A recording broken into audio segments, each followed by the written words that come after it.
DD किसान, बदलते भारत की शान।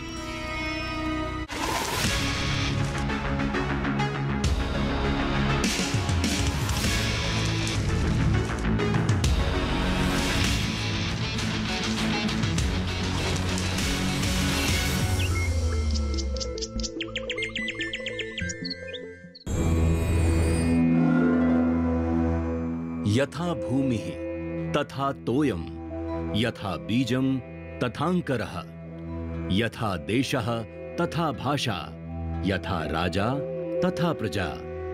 अर्थात जैसी भूमि होती है वैसा ही पानी होता है, जैसा बीज होता है वैसा ही अंकुर होता है, जैसा देश होता है वहां के रहने वालों की वैसी भाषा होती है, जैसा राजा होता है प्रजा भी वैसी ही होती है। नमस्कार दोस्तों, मैं हूं मनीष और आप सबका स्वागत है हमारे शो एग्री की उड़ान में। दोस्तों, जैसा कि आप जानते हैं कि इस समय हम हैं प्याज एवं लहसुन अनुसंधान निदेशालय पुणे राजगुरु नगर में। पिछले एपिसोड में हमने आपको बताया था कि कैसे ये निदेशालय प्याज और लहसुन की नई नई किस्में इजाद कर रहा है और उस पर नए नए शोध कार्य कर रहा है। अब अपने प्रोग्राम को आगे बढ़ाते हैं, लेकिन उससे पहले आइए देख लेते हैं पिछले एपिसोड की कुछ झलकियां। आइए।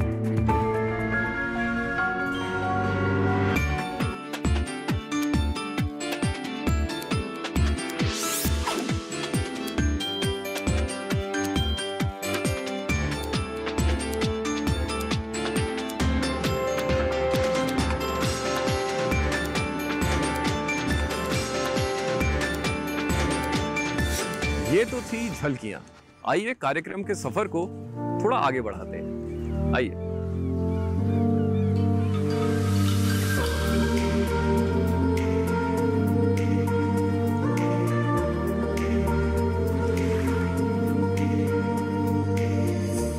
अब हम जानेंगे किसानों की सफलता की कहानी, जिनकी खेती में अभी काफी सुधार आया है। आइए। कार्यक्रम में सबसे पहले हम बात करते हैं सॉइल लैब की। यहाँ पर मिट्टी के नमूनों में एंजाइम गतिविधि का अनुमान लगाया जाता है। साथ ही प्रमुख और सूक्ष्म पोषक तत्वों, उनके जैव रासायनिक गुणों के लिए पौधों के नमूनों का मूल्यांकन किया जाता है।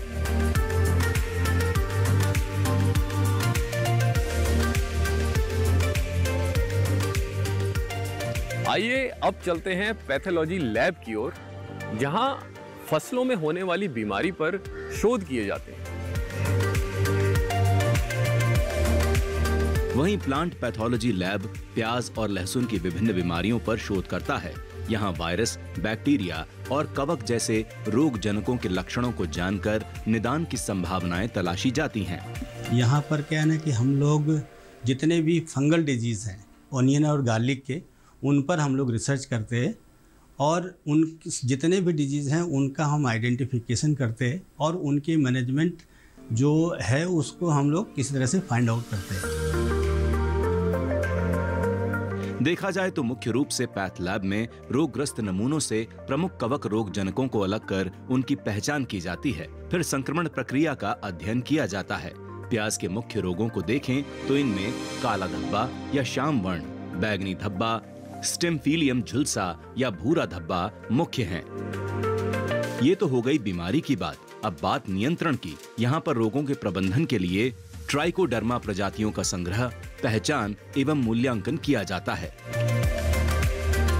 इस समय पैथ लैब में लहसुन पर 3 परीक्षण चल रहे हैं। ट्राइकोडर्मा के द्वारा रोग प्रबंधन, जैविक मिश्रण के द्वारा प्याज एवं लहसुन के रोगों का प्रबंधन, एकीकृत रोग प्रबंधन। आजकल का जो पेस्टिसाइड का बहुत बड़ा इशू है, उस पेस्टिसाइड के इशू को कैसे कम किया जाए, उसके लिए हम लोग एक मैनेजमेंट ऐसा तरीका ढूंढते हैं कि जिससे कि बायोलॉजिकल कंट्रोल यूज़ करते हैं। तो उसमें बायोलॉजिकल कंट्रोल में बेसिकली जो ट्राइकोडर्मा होता है, वो ट्राइकोडर्मा की हम लोगों ने कई स्ट्रेन्स डेवलप किया है और आइडेंटिफाई किया है। 12 स्ट्रेन्स हमारे पास हैं जिनको लेकर के हम रिसर्च कर रहे हैं और उनको हमने आइडेंटिफाई भी किया। हमारे पास यहाँ पर अवेलेबल भी हैं, आप लोग देख भी सकते हैं उसको। पैथोलॉजी लैब तो आपने देख ली, लेकिन एक और लैब है जिसके हम आपको दर्शन कराना चाहते हैं। करना चाहेंगे? ये है PhD लैब। यहाँ क्या कार्य किए जाते हैं, आइए अंदर चलकर समझते हैं। अब हम संस्थान के पोस्ट हार्वेस्ट टेक्नोलॉजी डिपार्टमेंट में खड़े हैं। यहाँ पर प्याज और लहसुन से बनाए गए विभिन्न व्यंजन हैं, जिसमें हम ड्राइड फ्लेक्स, ड्राइड पाउडर्स, उसके साथ ही कुछ nutraceutical rich, antioxidant rich beverages and product बनाते हैं। यहाँ पर एक पकोड़ा रेडी मिक्स टेक्नोलॉजी भी हमने बनाई है, जो अभी कमर्शलाइज होने को है। और यहाँ पर अलग अलग प्रोडक्ट्स बनाने के अलावा इस लेबोरेटरी में हम क्वालिटी एनालिसिस, क्वालिटी कंट्रोल और बायोकेमिकल न्यूट्रिशनल एनालिसिस जैसी चीज़ें भी पूरे करते हैं। न्यूट्रिशन के बारे में बात की जाए तो प्याज और लहसुन भारतीय खाद्य संस्कृति में एक अनन्य साधारण महत्व रखता है। और अगर हम हेल्थ की बात करें तो प्याज और लहसुन में कुछ ऐसे स्वास्थ्य गुण हैं जिसके चलते हम अपना स्वास्थ्य बनाए रख सकते हैं, जैसे कि organic sulphur compounds, prebiotic content और एलिसिन कंटेंट। ये जो चीज़ें इसमें जो यूनिक होती है, उसके चलते प्याज और लहसुन अन्य सब्जियों के मुकाबले आपके आरोग्य के लिए, आपकी हेल्थ के लिए जो है सुपेरियर ठहरता है। आइए अब चलते हैं टिश्यू कल्चर लैब में और जानते हैं कि यहाँ किस्मों के विकास के लिए कैसे कैसे अनुसंधान किए जाते हैं। टिश्यू कल्चर लैब का, जहां लहसुन में परिवर्तनशीलता और विविधता पैदा करने और बढ़िया उपज देने वाली किस्मों के विकास के लिए जैव प्रौद्योगिकी तकनीकों का इस्तेमाल किया जा रहा है, कैसे, आइए समझते हैं। हम लोगों ने लहसुन को हीट ट्रीटमेंट, मेरिस्टेम कल्चर और केमोथेरेपी, ये 3 ट्रीटमेंट के कॉम्बिनेशन में लेके लहसुन में मेजर जो वायरसेस है उसका प्रमाण कम करके लहसुन के जो रोपाई में जो बीज लगता है उसको हमने तैयार किया है। ये प्रोटोकॉल हम संस्थान ने तैयार किया गया है। दूसरा टेक्निक हम लोगों ने टिश्यू कल्चर में अपनाया है, उसका वो है कैलस के माध्यम से। लहसुन में इस तरह का कैलस तैयार होता है। लहसुन के जो रूट्स होते हैं उससे हमने ये कैलस बनवाया है। ये रूट्स के मेरिस्टेम की कैलस जो बना है, इसकी वजह से इसमें वायरस का होने का प्रमाण बहुत ही कम, मतलब 0.1% हो सकता है। लहसुन हो या प्याज हो, उसमें जो उसकी वाइल्ड किस्में हैं या जो उसकी अलग अलग दूसरी प्रजातियां हैं, उसको हमने लेके क्रॉसिंग बनाया है और हाइब्रिडाइजेशन का एक प्रोग्राम बना के हम लोगों ने जो दूसरे प्रजातियों में जो अच्छे गुण है, जैसे कि डिसीज रेजिस्टेंस है या ड्रॉट को, मतलब अजैविक जो तान है सूखे का, वो सहन करने का जो क्षमता है, उस गुण को हमारे प्याज में लाने के लिए हम लोगों ने प्रयोग चालू किए हैं संस्थान में। अब लेते हैं एक छोटा सा ब्रेक के उस पार आपको देंगे और भी कई जानकारियां। आप देखते रहिए एग्रीकल्चर। आज देश का किसान बढ़ा रहा है कृषि आधारित उद्योग की ओर कदम। उसकी इस यात्रा में साथ है SBI का agri and food enterprise loan. हर प्रकार की फूड प्रोसेसिंग तथा कृषि निर्यात इकाई के लिए संपूर्ण समाधान। ये लोन उपलब्ध है 1 लाख से 100 करोड़ की धनराशि तक और इसको चुकाने की समय सीमा है अधिकतम 10 साल। क्रेडिट गारंटी कवर की सीमा तक 0 कोलेटरल सिक्योरिटी। SBI का agri and food enterprise loan बन रहा है किसान की उन्नति का आधार।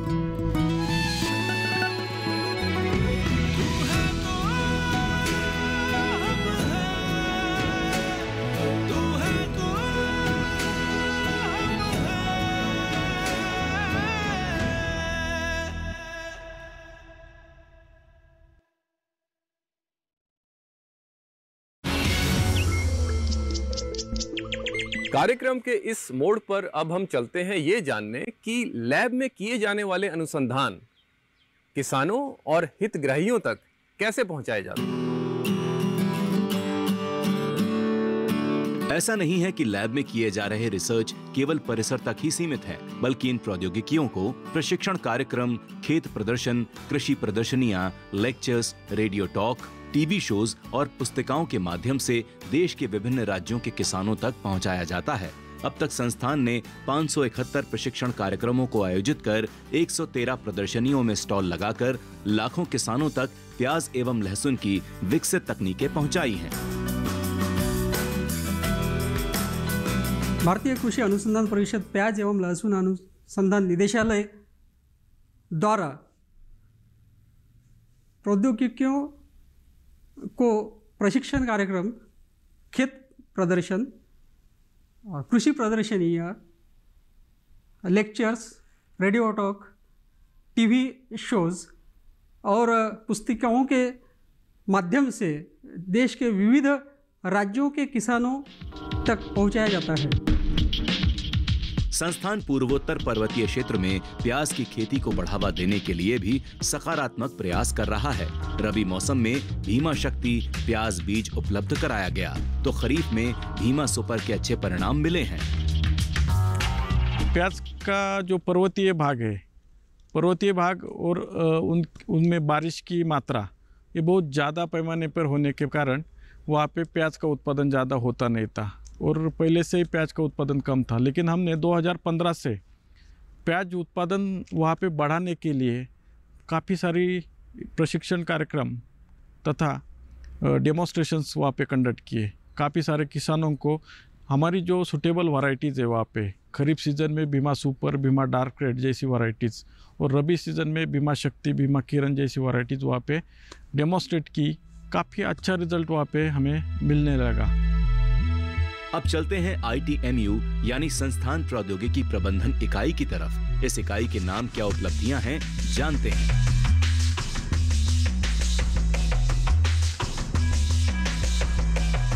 इस प्रौद्योगिकी प्रबंधन इकाई में हमने आज तक 166 निजी कंपनियों के साथ भागीदारी की है, हमारी तकनीकी का लाइसेंसिंग किया है। तो उसमें से 164 सीड कंपनियों को हमने हमारी अलग अलग प्याज की वैरायटी है, किस्में है, उसका लाइसेंसिंग किया है। उसके बाद हमारा कंट्रोल्ड ओनियन स्टोरेज स्ट्रक्चर, इसका भी लाइसेंसिंग हमने एक प्राइवेट कलाबायोटेक कंपनी है उसके साथ किया है। हमारा जो ओनियन ग्रेडर है उसका ये भी एक इंजीनियरिंग कंपनी के साथ हमने लाइसेंसिंग किया है। तो उससे हमें अब तक कुल 1,60 लाख तक हमें राजस्व प्राप्त हुआ है। ड्रोन अब किसानों की जरूरत बनता जा रहा है, इसीलिए निदेशालय एग्री ड्रोन परियोजना के माध्यम से किसानों को सहूलियत देने का काम कर रहा है। लेकिन कैसे, आइए जरा समझ लेते हैं। निदेशालय एग्री ड्रोन प्रोजेक्ट परियोजना के तहत किसानों को ड्रोन द्वारा स्प्रे की सुविधा देता है। विशेषज्ञों की माने तो 10 लीटर टैंक क्षमता की कृषि ड्रोन से केवल 6 से 7 मिनट में 1 एकड़ के एरिया को कवर किया जा सकता है। इस प्रोजेक्ट के तहत अब तक 555 एकड़ क्षेत्र पर स्प्रे किया जा चुका है। ड्रोन कृषि में कैसे फायदेमंद है, आइए विशेषज्ञ की राय जान लेते हैं। हमने ये नई टेक्नोलॉजी जो है एग्री ड्रोन, उसे स्प्रेइंग का तकनीक डेवलप किया है और उसका हमने अभी तक 555 किसानों की यहाँ पे डेमोन्स्ट्रेशन दिया है। ये डेमोन्स्ट्रेशन सारे किसानों को फ्री ऑफ कॉस्ट दिया जाता है। प्याज के ऊपर इसका छिड़काव का स्टैंडर्डाइजेशन हम कर रहे हैं, उसका हाइट कितना होना चाहिए, स्पीड कितना होना चाहिए, कितने विंड स्पीड पे काम करेगा, कौन सा केमिकल का कितना स्प्रे होना चाहिए, क्योंकि ये इसकी कम पानी में और कम समय में इसकी ज़्यादा इफ़िशियंसी है। 10 लीटर के टैंक में हम 1 एकड़ का स्प्रेइंग करते हैं। 1 एकड़ स्प्रे करने के लिए 7 से 8 मिनट का टाइम ही लगता है और कोई लेबर की इसमें आवश्यकता नहीं है। तो काफ़ी कम समय में, कम टाइम में, कम लेबर में इसका हम स्प्रेइंग कर सकते हैं। जहां पहले किसानों के लिए खेती करना आसान नहीं था, वहीं आज मशीनीकरण के इस युग में किसान इस काम को बेहतर तरीके से कर पा रहा है। आइए जानते हैं ऐसी ही एक मशीन को जरा करीब से।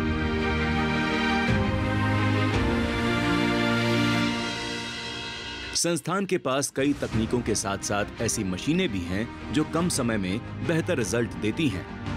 अब इस प्याज ग्रेडर्स को ही देख लीजिए। यहाँ हाथ से ग्रेडिंग करने में 50% तक शुद्धता मिलती है, वहीं इन ग्रेडर्स का उपयोग करके 98% तक शुद्धता ली जा सकती है।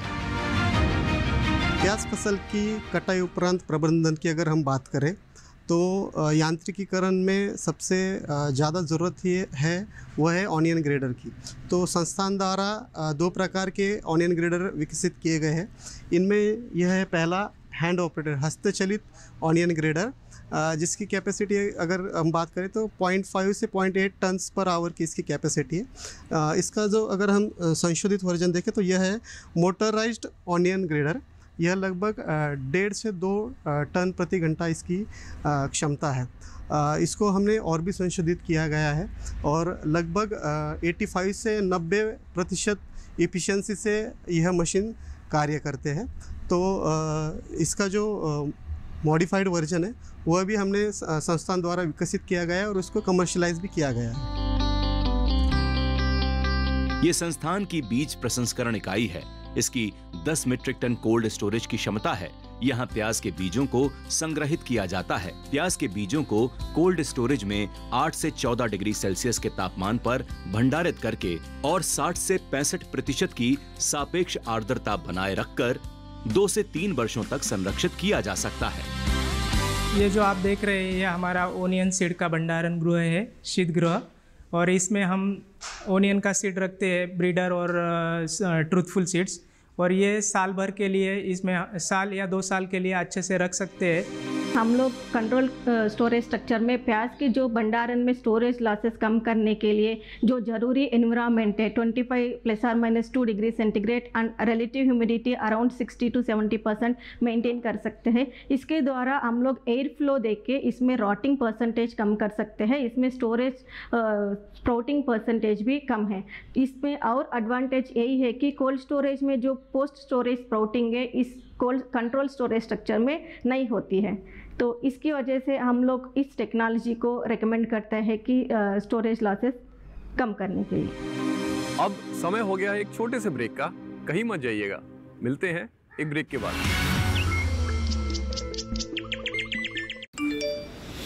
QR कोड स्कैन करो, 5000 का कैशबैक पाओ। वाह, दिल बन गया। UPI पिन एंटरिंग सिर्फ पैसे भेजने के लिए है। RBI कहता है जानकार बनिए, सतर्क रहिए।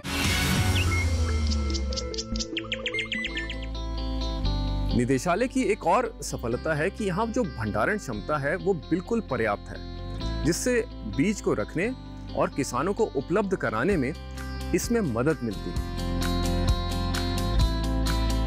इस निदेशालय के पास अच्छी खासी भंडारण क्षमता है, जिनमें 5 से 10 टन की क्षमता वाले सस्ते भंडारण मॉडल और ऊपर व बाजू से वायु संचरण के साथ 25 से 50 टन की क्षमता वाले अधिक लागत के भंडारण मॉडल की डिजाइन है। ये कैसे काम करते हैं, आइए विशेषज्ञ से जानते हैं। कम क्षेत्र वाले जो किसान भाई है जो जिनका उत्पाद 5, 10 या 15 टन तक है, उनके लिए कम लागत में जिस तरह का भंडारण गृह चाहिए वह भी हमारे संस्थान द्वारा विकसित किया गया है। उसके साथ ही आप ये जो देख रहे हैं यह संशोधित फर्श युक्त एवं बाजू से हवादार प्रकार का यह भंडारण गृह है। इसमें आप 45 से लेकर 50 टन तक की प्याज भंडारण बहुत अच्छे तरीके से कर सकते हैं।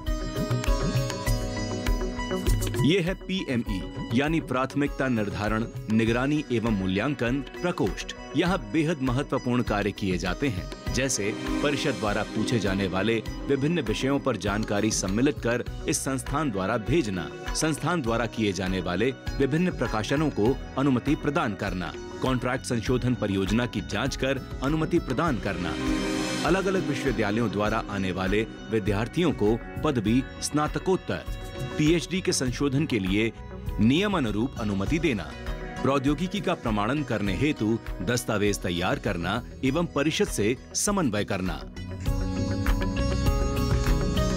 ये PME सेल है DOGR का, और यहाँ हम बेसिकली सारे जितने जो साइंटिस्ट हैं सभी के प्रोजेक्ट्स का हम उनका प्रायोरिटी निर्धारण, निगरानी और मूल्यांकन करते हैं।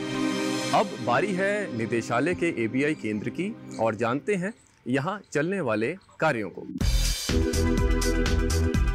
कृषि व्यवसाय इंक्यूबेशन यानी ABI केंद्र में साल 2019 और 2023 के बीच कुल 9 इंक्यूबेटियों को प्रवेश दिया, जिनमें प्राइवेट लिमिटेड कंपनियां, महिला स्वयं सहायता समूह और किसान उत्पादक कंपनियां शामिल हैं। इसके अलावा ABI इन कार्यों को भी करता है: नियंत्रित प्याज भंडारण संरचना के लिए हितधारकों की बैठक लेना, ग्रामीण स्तर पर महिला उद्यमिता जागरूकता अभियान, FPO प्रशिक्षण कार्यक्रम, स्टार्टअप्स के लिए उद्यमिता विकास कार्यक्रम।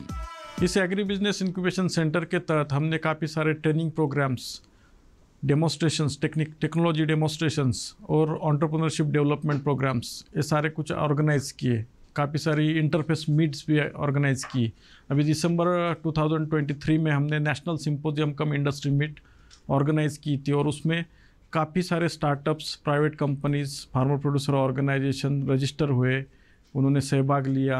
काफ़ी सारे एकेडमिशियंस, रिसर्चर, इंडस्ट्री पर्सन्स उसमें आए। एक कॉमन प्लेटफॉर्म पे सारे स्टेक होल्डर्स को लाके जो एग्री बिजनेस इंक्यूबेशन का सपोर्ट हमारा और उनकी ज़रूरत है उसके ऊपर काफ़ी सारा डेलिब्रेशन हुआ और उसके कारण अभी हमारे पास 24 नए एप्लीकेशन स्टार्टअप्स के इंक्यूबेशन के लिए आए और उसमें से हम अभी एक नया संकल्प नाम का कोहॉर्ट अभी चालू कर रहे हैं। उसमें 15 इंक्यूबेटी हमारे अभी एनरोल हो चुके हैं। इसके साथ ही AKMU यूनिट का भी जायजा ले लेते हैं। ये निदेशालय की कृषि ज्ञान प्रबंधन इकाई है। इस इकाई में कृषि से संबंधित डेटा को प्रोसेस किया जाता है।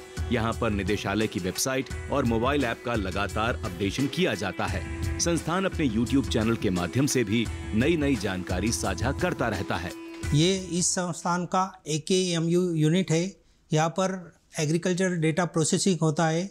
यहाँ पर सब हम स्टैटिस्टिकल एनालिसिस करते हैं। यह सर्वर रूम से सभी अलग अलग यूनिट को यहाँ से इंटरनेट सप्लाई होता है और सभी नेटवर्किंग का काम यहाँ पर होता है और इस पे इमेज प्रोसेसिंग, वीडियो एडिटिंग, यह संस्थान के सब काम यहाँ पर होते हैं। उसी तरह से सोशल मीडिया पर भी हम अपडेट डालते हैं। वैसा हमारा एक 15 डेज़ का न्यूज़ भी आता है तो वो भी यहाँ पर AKMU में हम एडिट करते हैं। इस तरीके से हम यह सभी प्रोसेसिंग का एक काम इस यूनिट में करते हैं।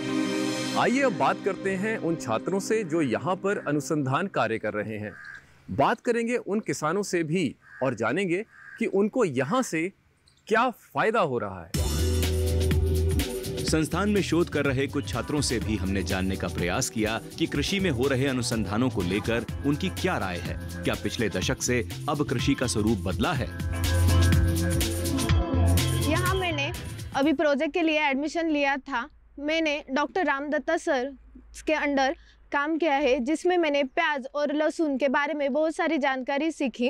कांदा लहसुन संशोधन केंद्र यहाँ पर आकर मुझे जो ऑनियन और गार्लिक के डिसीजेस है उनके बारे में भी बहुत कुछ पता चला और उसका प्रोटेक्शन जो होता है उन सब की भी जानकारी यहाँ पे आकर मुझे मिली। मैं college of agriculture biotechnology Loni का आखिरी वर्ष का छात्र हूँ और यहाँ मैं मेरे आखिरी वर्ष के प्रोजेक्ट के लिए आया हूँ।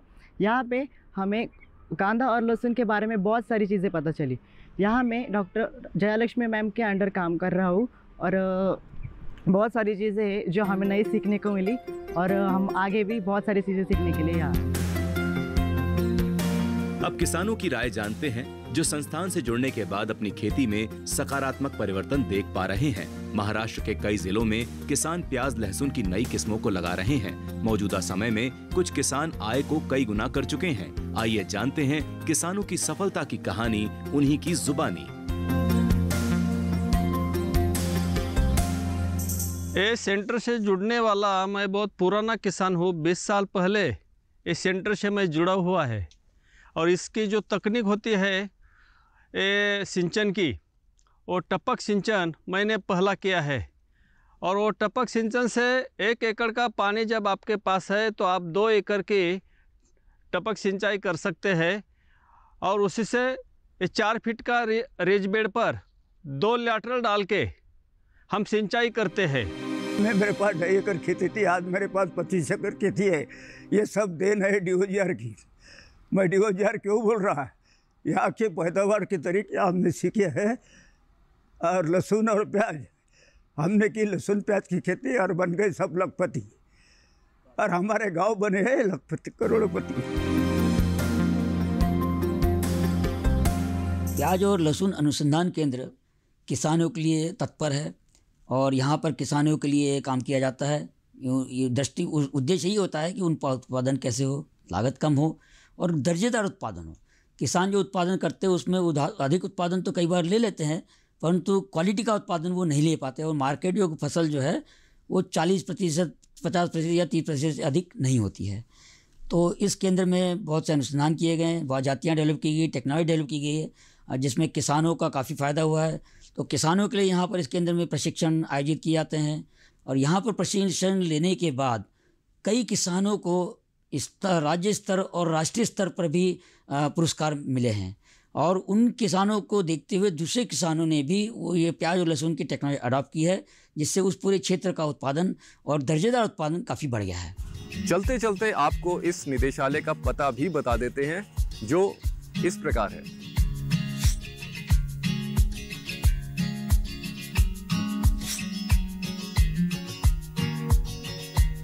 आप भी अपनी प्रतिक्रिया दे सकते हैं, कार्यक्रम के बारे में बता सकते हैं, यहाँ कुछ बदलाव चाहते हैं तो वो भी शेयर कर सकते हैं। इसके लिए आप हमें मेल कर सकते हैं।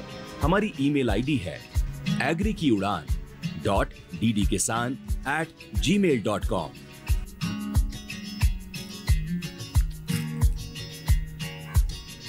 अगर आप कंद मसाला फसलों की खेती करना चाहते हैं और बढ़िया मुनाफा कमाना चाहते हैं तो आपकी सारी ज़रूरतें और जिज्ञासाएं यहाँ प्याज एवं लहसुन निदेशालय पुणे में आकर पूरी हो सकती हैं।